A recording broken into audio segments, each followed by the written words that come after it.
Well guys, तो मैं हूं रॉकी और आप देख रहे हैं एलीट एफएन मीडिया। और गाइज, इस वीडियो के अंदर हम AEW के बहुत से मेजर अपडेट पर बात करेंगे। गाइज, AEW के upcoming blood and guts special Dynamite show के बाद AEW ने एक और बड़ा स्पेशल डायनामाइट शो अनाउंस कर दिया है। और गाइज, NJPW ने फाइनली रहे कि फॉरबिडन डोर पर एटलांटिक चैंपियनशिप के लिए NJPW के कौन से रेसलर कम्पीट करेंगे। तो गाइज, वहीं WWE सुपरस्टार साशा बैंक के रिलीज होने के बाद AEW वुमेन चैंपियन थंडर रोजा ने साशा बैंक को चैलेंज कर दिया है।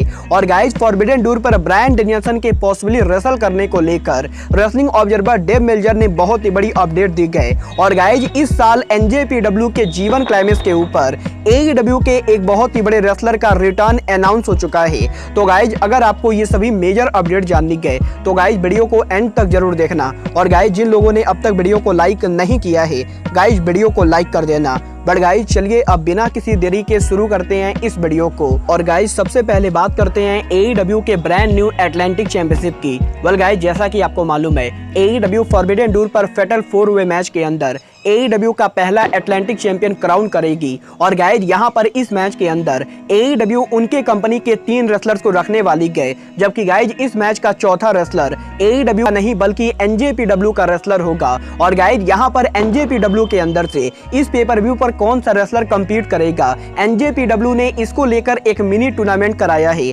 जहां पर आज NJPW के रोड शो के ऊपर NJPW ने इस पेपर व्यू पर चैंपियनशिप मैच के लिए 2 क्वालिफाइंग मैचेस को कराए थे। और गाइज, आज NJPW के शो के ऊपर NJPW सुपरस्टार तोमोकी होमा और कॉल कॉर्नर्स के बीच में इस मैच के लिए क्वालिफाइंग मैच हुआ था, जहां पर कॉल कॉर्नर्स तोमोकी होमा को हरा के इस मैच के लिए क्वालिफाइंग कर चुके गए। तो गाइज, वहीं NJPW के शो के ऊपर हमें तोमोहिरो इशी और योशिनोबु कामेमारू के बीच में भी एक बहुत ही बढ़िया बेहतरीन मैच देखने को मिला है, जहां पर इशी ने कामेमारू को हरा के NJPW के अगले टूर्नामेंट में क्वालिफाइंग कर लिया है। और गाइज, कल अब NJPW के शो के ऊपर कार्ल कॉर्नर्स और तोमोहिरो इशी के बीच में हमें फाइनल क्वालिफाइंग मैच देखने को मिलेगा। और गाइज, कल का NJPW के शो के ऊपर तोमोहिरो इशी और कार्ल कॉर्नर्स में से जो भी इस मैच को जीतेगा वो फॉरबिडन डोर पर AEW के एटलांटिक चैंपियनशिप के लिए चैलेंज करेगा। वेल गाइज, आपको क्या लगता है कार्ल कॉर्नर्स और तोमोहिरो इशी में से कौन फॉरबिडन डोर पर एटलांटिक चैंपियनशिप मैच में कम्पीट करेगा? आप लोग मुझे कमेंट करके बताइए। बट अगर बात करें यहाँ पर फॉरबिडन डोर की, तो जैसा कि आप सभी को मालूम है NJPW के डोमिनियन पेपर व्यू के ऊपर NJPW superstar Zack Sabre junior ने ब्रायन डेनियल्सन को चैलेंज किया था, जिसके बाद की AEW के इस हफ्ते रैंपेज शो के ऊपर विलियम रीगल ने जैक सेब्रे जूनियर के नेम को मेंशन किया था। बट अगर बात करें यहाँ पर ब्रायन डेनियल्सन के स्टेटस की, तो गाइज, जैसा कि मैंने आपको ऑलरेडी बता रखा है कि ब्रायन डेनियल्सन करंटली इंजर्ड चल रहे गए। और गाइज, यहाँ पर ब्रायन के इंजर्ड होने के बाद AEW के फॉरबिडन डोर पेपर व्यू के ऊपर अब यही ब्रायन के पॉसिबल अपीयरेंस को लेकर रेसलिंग ऑब्जर्वर डेव मेल्जर ने उनके लेटेस्ट रिपोर्ट पर बात की गई, जहां पर डेव मेल्जर के लेटेस्ट रिपोर्ट में डेव मेल्जर ने कंफर्म किया है कि लास्ट वीक AEW के डायनामाइट शो के बैक स्टेज के ऊपर ब्रायन डेनियल्सन मौजूद नहीं थे। और गाइज, लास्ट वीक तक डायनामाइट शो के ऊपर ब्रायन डेनियल्सन की इंजरी ठीक नहीं हुई थी। और गाइज, अगर इस हफ्ते AEW के डायनामाइट शो के ऊपर ब्रायन डेनियल्सन अपीयर नहीं होते गए तो गाइज, हमें फॉरबिडन डोर के ऊपर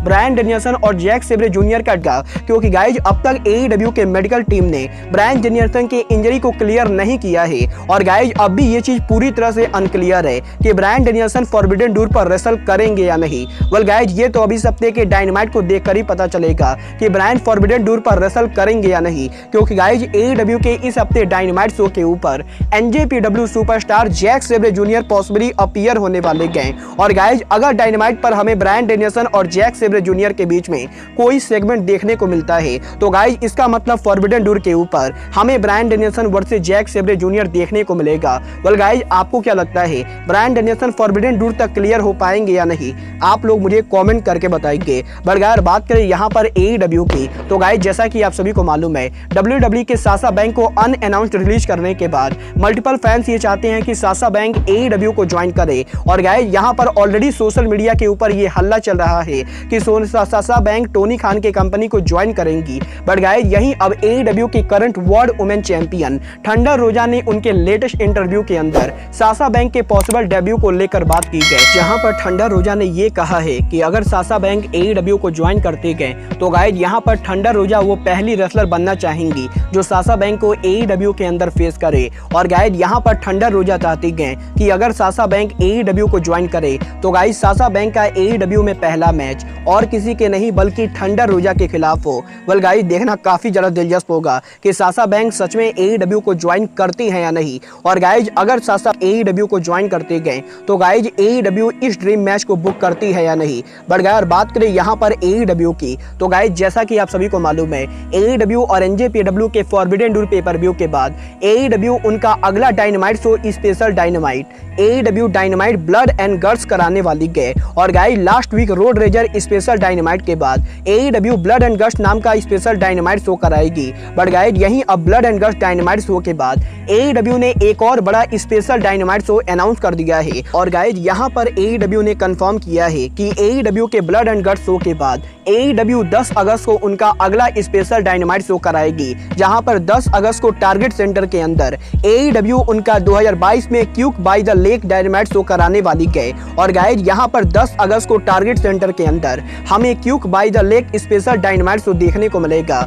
और गाइज बात करें यहां पर टारगेट सेंटर की तो गाइज अगर आप लोग को नहीं मालूम है तो गाइज मैं आप लोग को बता दूं टारगेट सेंटर वही अरीना है जहां पर AEW ने लास्ट ईयर उनके फुल गियर पेपर व्यू को कराया था। और guys last year full gear pay per view के बाद अब AEW फिर से 10 अगस्त 2022 को टारगेट सेंटर पर उनका रिटर्न करेगी, जहां पर इस टारगेट सेंटर के अंदर quick by the lake special Dynamite show कराएगी। वेल गाइज देखना काफी ज्यादा दिलचस्प होगा कि इस डायनामाइट शो पर AEW क्या कुछ स्पेशल करती गए, क्योंकि गाइज यहां पर इस डायनामाइट शो के ऊपर AEW ने CM Punk, Bryan Danielson, Chris Jericho, Jon Moxley, Adam Cole और सभी बड़े रेसलर के नेम को अनाउंस किया है। और गाइज पॉसिबली AEW का ये स्पेशल AEW का एक और ब्लॉकबस्टर डायनामाइट होगा। बट गाइज चलिए अब आगे बढ़ते हैं और बात करते हैं AEW के पार्टनर इन प्रमोशन NJPW की। वेल गाइस बात करें यहाँ पर NJPW की तो गाइस जैसा कि आप सभी को मालूम होगा NJPW हर साल उनकी कंपनी में रेसलिंग इंडस्ट्री का मोस्ट प्रेस्टिजियस टूर्नामेंट जीवन क्लाइमेक्स टूर्नामेंट कराती गए,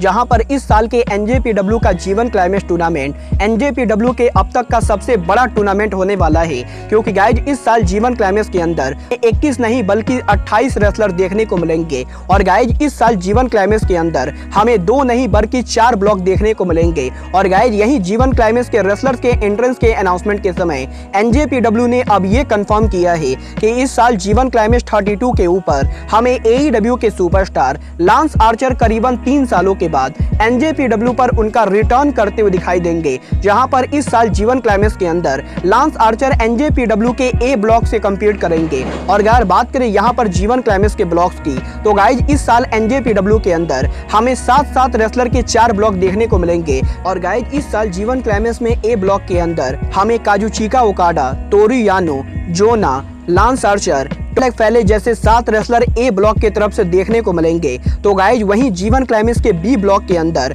हमें बुलेट क्लब लीडर और NJPW के करंट IWGP वर्ल्ड चैंपियन जे वाइट, टोमोहिरो इशिई, तमातोंगा, ताइची, ग्रेट ओखान, सनाडा और चेज ओवेंस जैसे रेसलर देखने को मिलेंगे। और गाइस जीवन क्लाइमेक्स के C ब्लॉक के अंदर हमें NJPW superstar Hiroshi Tanahashi, Hiroki Goto, Jack Sabre junior, Kenta, Tetsuya Naito, Toa Henare और इविल जैसे रेसलर देखने को मिलेंगे। और गाइज फाइनली जीवन क्लाइमेक्स 32 के D ब्लॉक के अंदर हमें NJPW के former IWGP world champion the Aerial Assassin Will Ospreay, Yoshihashi, David Finlay, El Phantasmo, Shingo Takagi, Juice Robinson और यूजिरो ताकाहाशी जैसे रेसलर देखने को मिलेंगे। और गाइज इस साल अंदर हमें टोटल 28 रेसलर देखने को मिलेंगे। वेल गाइज देखना बहुत ही ज्यादा दिलचस्प होगा कि NJPW के बिगेस्ट जीवन क्लाइमेक्स को कौन जीतता है। और गाइज क्या लांस आर्चर के NJPW में रिटर्न होने के बाद लांस आर्चर जीवन क्लाइमेक्स को जीत पाते हैं या नहीं।